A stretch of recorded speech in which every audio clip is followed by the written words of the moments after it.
Hello, my name's Dr. Ellie Atkins. I'm a clinical psychologist working at St George's Hospital in London, and I've written a quick guide to managing stress and anxiety around coronavirus. Excuse me, I've written a longer version of this presentation, and when I recorded it, it took over an hour. So this is your quick guide. If you haven't got much time, then just look at this. I am going to rattle through it quite fast, but the joy of this kind of media is that you can just pause it if you want to look at something for longer, or you can go back and listen. You'll notice that I do talk quite fast, and there's some slides that I'll just leave you to read in your own time. So I'm a clinical health psychologist. I work in London, and my job is to help people around their health difficulties and their worries that they might have about that. And now here we are in a situation where everybody's really worried about health.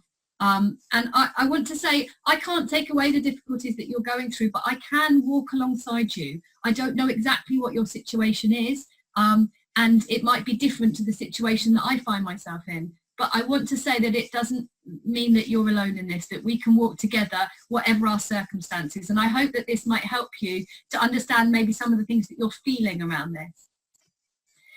I'm starting with key messages because when we're really stressed, our brain doesn't process very well and it's hard to take in all the information. So you don't have to pay attention to any of the rest of this presentation if you just listen to these two key messages. My first one is, it's okay not to be okay. We're in an absolutely unprecedented situation, and it's really normal to feel anxious or angry or distressed about what's happening. And my second message is, we will get through this. There are strategies that will help, and I'm going to talk about those for the majority of the talk I'm going to give today. And this won't last forever, and there will be a time when we're on the other side of this, and we'll be able to look back and kind of process it. And at the moment, we're dealing with it so fast, it's a lot to take in. So I'm going to cover just two things. First, how we understand anxiety and stress, and then what strategies help us when we're feeling the ways we might be feeling at the moment. So one of the really key things for us to understand, if we're going to think about this, is the fact that our brain broadly can be divided into three sections. We have the reptilian brain on the left, and then your mammalian brain, which is a bit like a sock going over the top of the first bit. And then the top brain, the human brain. And it's that brain that does planning, organising, thinking things through. That's where our language centres are. But what happens when we're really anxious is that our brain effectively shuts down. And the only bit of our brain we're using is our red bit of our brain, our emergency fight or flight system. And we might be using the middle bit, which is the emotional part of our brain. But we're much less likely to be doing the thinking, the planning, the organising. And I don't know if you've been finding that it's hard to concentrate on anything, it's hard to think things through, it's really difficult to get a hold on anything and you're very distractible. That's because your brain is working in emergency mode at the moment. And a way to understand this is a bit like talking about a smoke alarm. So a smoke alarm is designed to keep us safe from a fire. But in my house, when I put the toast in the toaster, if I burn it, then the smoke alarm goes off. And there's no fire in my house, but my alarm is going off anyway. And I think we're all in a situation where it feels like our alarms are going off, and they're going off a lot. Every time we maybe hear a new bit of news, every time we look at something on the internet, every time we hear something from a friend, or think about something even, our alarm goes off all over again. So we're in this constant state of this beep, beep, beep going off in our brain, and that makes it very difficult to think. When the alarm goes off, the brain shuts down, and we're stuck in a place where we can't think as much as we could normally. And that makes it more difficult then to deal with all the emotions that we're struggling with. So normally what happens when the danger's passed, the smoke clears. But the problem with coronavirus is, one, we can't see it, so we don't know when the danger's there and when it isn't. And also we're getting bombarded by, on all media channels, all this information about it. So this constant alarm going off is really quite difficult for us to manage. Now, one of the things we know that happens when our alarm goes off in our brain, when our fight or flight kicks in, that there's quite a lot of physical changes that happen in our body. And you might have noticed some of these if you've ever had a job interview, say, or done something else quite nerve-wracking, maybe before a big game if you're a sports person, something like that, that our heart beats faster, we breathe faster, we maybe feel a bit clammy, or we might feel a bit sick or have butterflies in our stomach.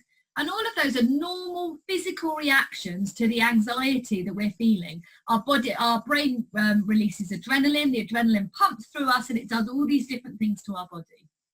What's really tricky in the current situation is that physical things we might be feeling related to what's going on in our body, we might worry are a sign that we're getting ill. And that's a really tricky place to be in, because then how can we tell what's anxiety and what might be just because we're getting ill or we've been exposed to the virus?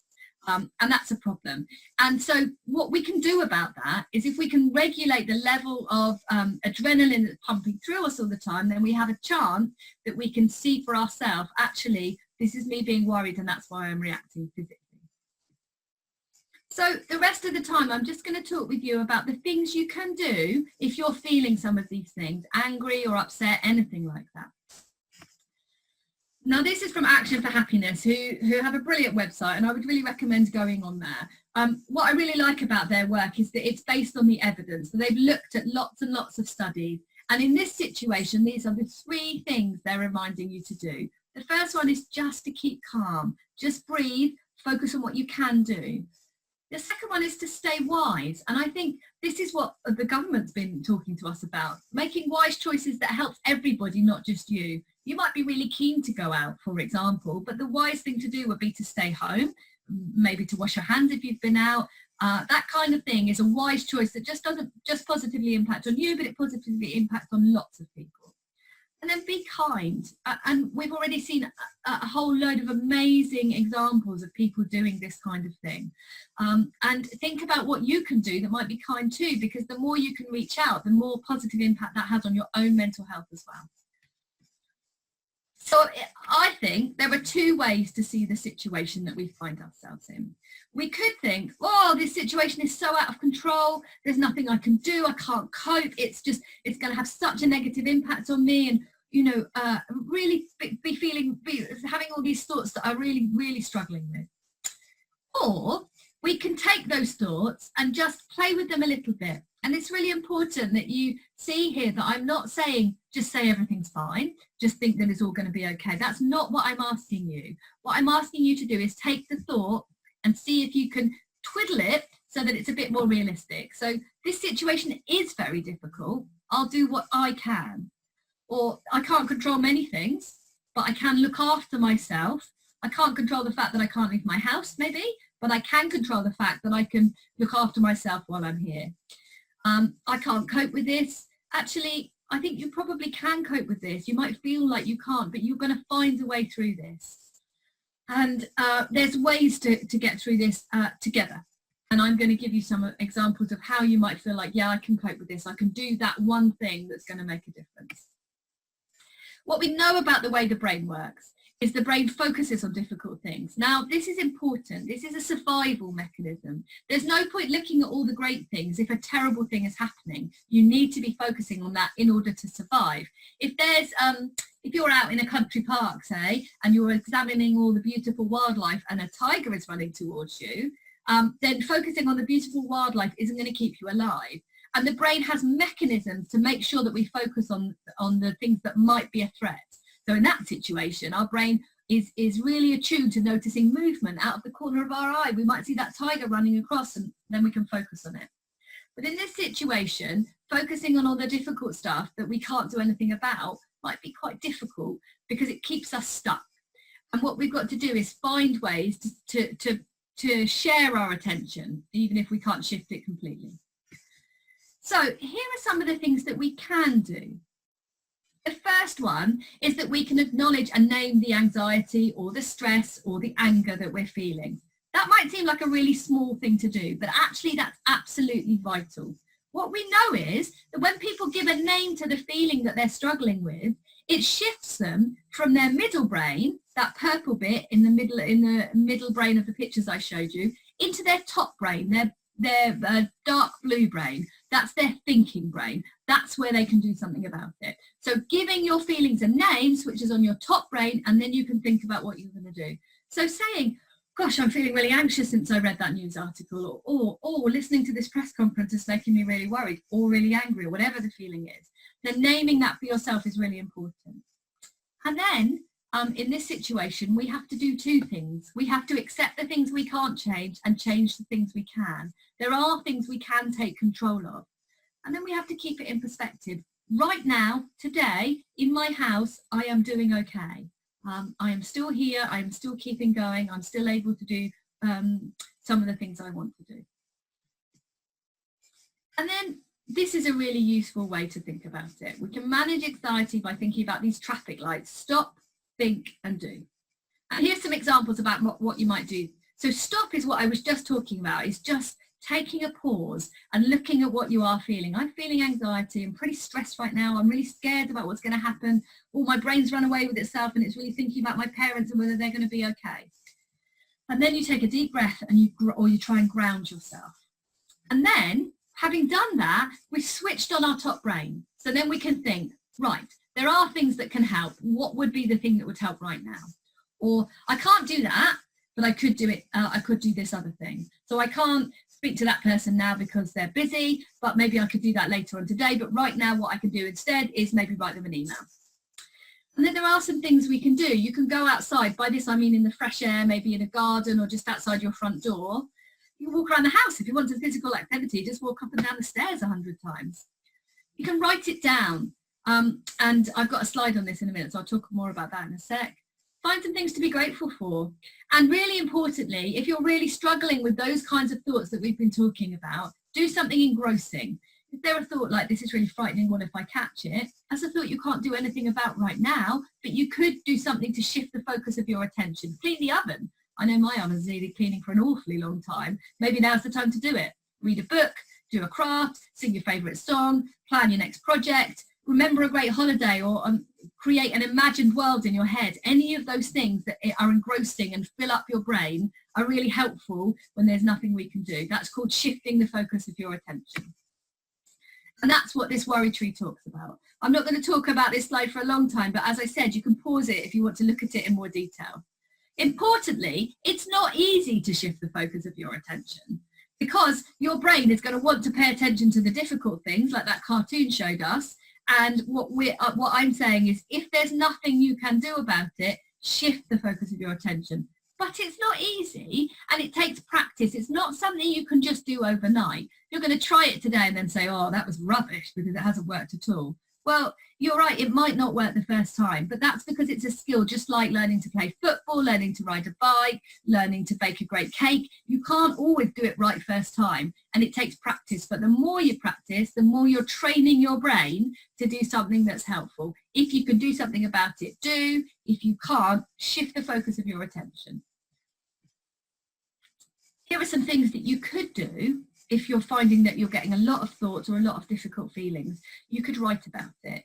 We know that writing about things or getting a narrative about it is a really helpful way to process what you're going through. And I think, given that we're living in unprecedented times, we'll want to look back on this and be able to process it once we're through. And if you've kept a journal or a blog or anything like that, a photo diary, that's a way to go, oh yeah, that was the day when that happened, do you remember? So it gives your brain a way to put in order and make sense of what's happening. You also, in this situation, can take control of managing yourself. So you can keep a routine, even if it's different to the routine you had pre-coronavirus. Think about sleep. It's really important. What can happen to us is we can stay up later, wake up later in the mornings, we can get into a different pattern than we might normally. Think about getting a regular pattern of sleep and getting up for things that you need to do, even if it's different from when you were going out. Manage how much social media involvement you have. Do what seems right to keep in touch, but don't get sucked into hype that's making you feel bad. And the same with how much you read. It's really important to keep up to date, because having the most recent facts is useful for our brains. Having too much or reading too much into things can just make us more stressed. So notice what are your triggers and think about what you can do about that. Make an effort to keep in touch with people, but also don't make it overwhelming. I think there's been this kind of explosion in virtual contact, and that's amazing because that's a way of supporting people. But think about what feels right for you and get a balance. And I think the next few weeks are going to be a time where we're doing that a lot. And then I've mentioned this a couple of times, but do kind things for others. We do know that doing good things for others has a positive effect on our own well-being, as well as being jolly nice. So there are things you can do from isolation. You can offer support, you can message people, you can put pictures in your windows. Lots of people are doing amazing things. So think about what you could do that's a kind thing for others that is also having a positive impact on your mental health. Counting your blessings. I love this as a strategy. When I've been trying to do this every day, and these are the things I came up with yesterday that I was really grateful for. I'm seeing some amazing things happening despite the difficulties that we're going through. If all else fails, I find there's always chocolate. And then I think, remember that it's okay to find this difficult. Sometimes you are going to have a big cry about this. Sometimes you're going to feel really cross. Sometimes there are going to be big feelings, and that's okay. Don't beat yourself up for feeling overwhelmed at times. This is a huge situation for any person to process. But also, don't be afraid to laugh. There's some brilliant humour out there, COVID related and non-related. And I think if you need some light relief, find something that tickles you, look it up. And then find joy in little things, like how beautiful the spring is, or when the sun is shining, or a nice jumper that you like the feel of, going to bed early. Just find things that you enjoy. Okay, and then there are some other things that can help you as well. So if you're noticing that you're feeling really panicky, really stressed, then just grounding yourself, feeling the solid floor underneath you, holding on to something and feeling the texture of it, touching your clothes and feeling them. Just get yourself back on the ground. Breathing is a really helpful strategy because, as I said, our bodies start to get really aroused when we're anxious. And sometimes that can trick us into thinking that we're ill, when really it's the anxiety that's making us feel like that. So breathing is a really good way to take back control and to shift back from your red brain back into your thinking brain. And I've put a link there, but there's loads of things out there that you could find that would help with this. And there are some brilliant apps that will help you do exactly these kinds of things that include a help right now button. So have a look for those as well. There's lots of free ones out there. You don't need to pay for one. And I've already said, if you feel helpless, help others. So think about what you could be doing. It doesn't have to be a big gesture. Here are some useful links, and if you're interested in what I've talked about, there is a longer webinar, and the address is at the top there, where you can find more information. It's just a longer version of this one that I've talked about. There will also be one coming about how you talk to children about worry and what they might do, and one for NHS staff. So contact me if you want more information. Thanks very much.